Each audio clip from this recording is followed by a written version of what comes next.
Questão aplicada pela Banca Vunesp em que é cobrado do candidato conhecimento em relação ao processo de colocação pronominal. E o próprio nome já nos traz uma referência. Em qual local ali da oração que o pronome ficará corretamente colocado? Será que é antes do verbo? No meio do verbo, ocorrendo ali uma ruptura, ou depois do verbo. Então percebam que reconhecer também o verbo aqui é imprescindível para o processo de colocação pronominal. Além do que, há necessidade também de reconhecer outras classes gramaticais, porque outras classes gramaticais, como conjunções, advérbios, outros tipos de pronomes vão atrair esse pronome para frente. E quais são esses pronomes? Por exemplo, os pronomes oblíquos átonos. Quais são eles? O me, o te, o se, o nos, o vos, o e o a, que tem sentido de ele, ela, o lhe. E há também aí os casos em que vamos denominar como eufonia. Por exemplo, vou procurar ela.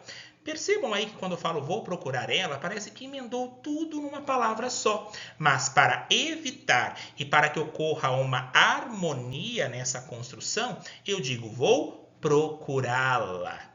Então, notem aí essas construções. Encontraram ele. Aí eu vou colocar encontraram-no. Então vamos verificar aqui como que se pede o exercício e vamos analisar cada um desses pronomes, trazendo aí mais particularidades em relação a esse conteúdo, que se pede aqui conforme a norma padrão da língua portuguesa.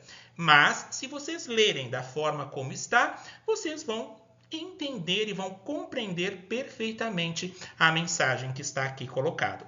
Mas diante de uma prova de concurso, há necessidade aí de saber corretamente a posição do pronome.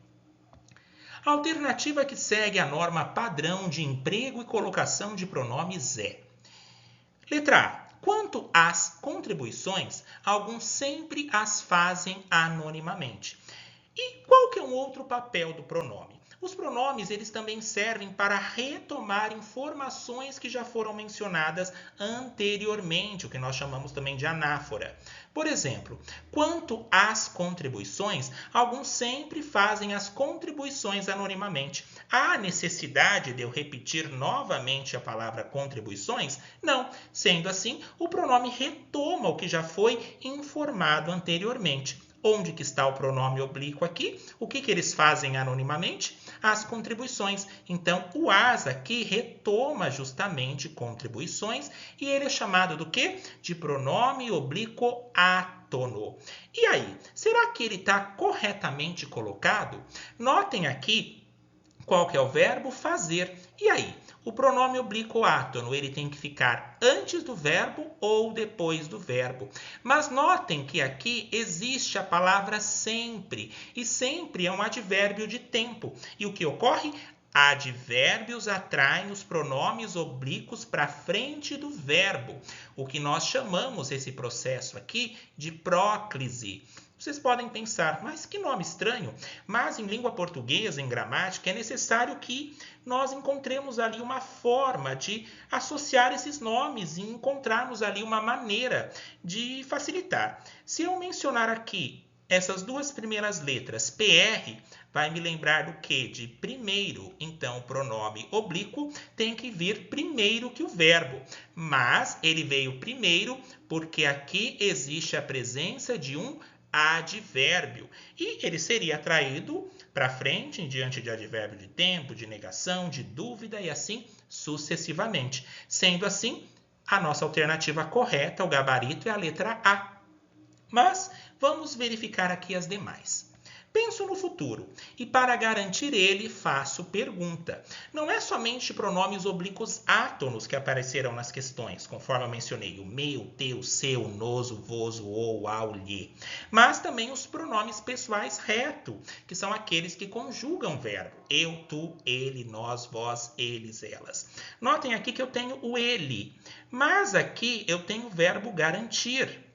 Penso no futuro e para garantir ele Recordam aí do caso que eu mencionei anteriormente, que parece que emendou tudo numa palavra só? E para causar aí a eufonia, uma harmonização do som, ao invés de eu mencionar penso no futuro e para garantir ele quem? O futuro. E para garanti-lo. Então, toda vez que eu tiver aqui, notem o verbo terminado em R, fica como? Garanti-lo. Eu corto o R daqui. Penso no futuro e para garanti-lo, garantir quem? O futuro, faço poupança. Letra B, incorreta. Desta maneira que eu tenho que utilizar, então, a norma padrão, ao invés de para garantir ele, para garanti-lo. Letra C. Nos empenhamos em dar bons exemplos a nossos filhos. Aonde que está o pronome oblíquo átono? Quem se empenha para dar bons exemplos a nossos filhos? Nós. E nos empenhamos. Quem se empenha? Nós. Percebam que aqui eu tenho o pronome oblíquo átono, mas notem que o pronome oblíquo átono aqui está iniciando essa oração. E não tem nada aqui para atrair esse pronome para frente. Sendo assim, qual que é a forma correta? Se não tem nada que o atraia para frente, o correto é empenhamo-nos, melhor dizendo. Empenhamo-nos em dar bons exemplos a nossos filhos. Notem que agora o pronome oblíquo átono, ele não está aqui na frente do verbo, na colocação, ele foi depois. Esse é o caso que nós chamamos de ênclise. Não inicio frases com pronome oblíquo. Sempre há necessidade aí de um acompanhante. Letra C, incorreta. Letra D, é um amigo de infância e não vejo-o faz muito tempo. Não vejo quem? Meu amigo de infância. Pronome oblíquo, o. Notem aqui que ele está na frente do verbo. Por quê? Porque diante de expressão negativa, o pronome oblíquo é atraído para a frente. É um amigo de infância e não o vejo. A colocação do pronome aqui está incorreta. Diante de palavra negativa, pronome oblíquo para frente do verbo, próclise. Letra E. Meus pais sempre dizem que é para mim ser honesto. E aí eu tenho o famoso para eu e o para mim. Percebam aqui que após o mim eu tenho o ser, que é um verbo que está no infinitivo. O que é um verbo no infinitivo? Aqueles que terminam em ar, ir. Por exemplo, traga os livros para mim ler. Não, traga os livros para eu ler. Tá? Em orações cujo verbo está no infinitivo, o sujeito expresso do verbo vai ser quem? O eu. Meus pais sempre dizem que é para mim ser honesto. Quem será honesto? Eu. Então aqui, meus pais sempre dizem que é para eu ser honesto. Tendo o verbo no infinitivo após, que termina aí com ar, ir, não é para mim, e sim para eu. Fiquem atentos, estudem aí os processos de colocação pronominal. Percebam aí como tudo isso parece um quebra-cabeça, um joguinho de pistas, em que eu tenho que verificar se ele vai ser colocado na frente ou se vai ser colocado depois. Existem também os casos de mesóclise, que é aqueles ali com uma estrutura mais antiga que aparece muito em livros literários, em escrituras sagradas, por exemplo, entregar-te-ei, entregarei para quem? Para você, que vai sempre remeter o futuro. Fiquem atentos nesses processos, porque são questões aí recorrentes em concursos públicos. Língua portuguesa é troca, vivência e diálogo. Até a próxima.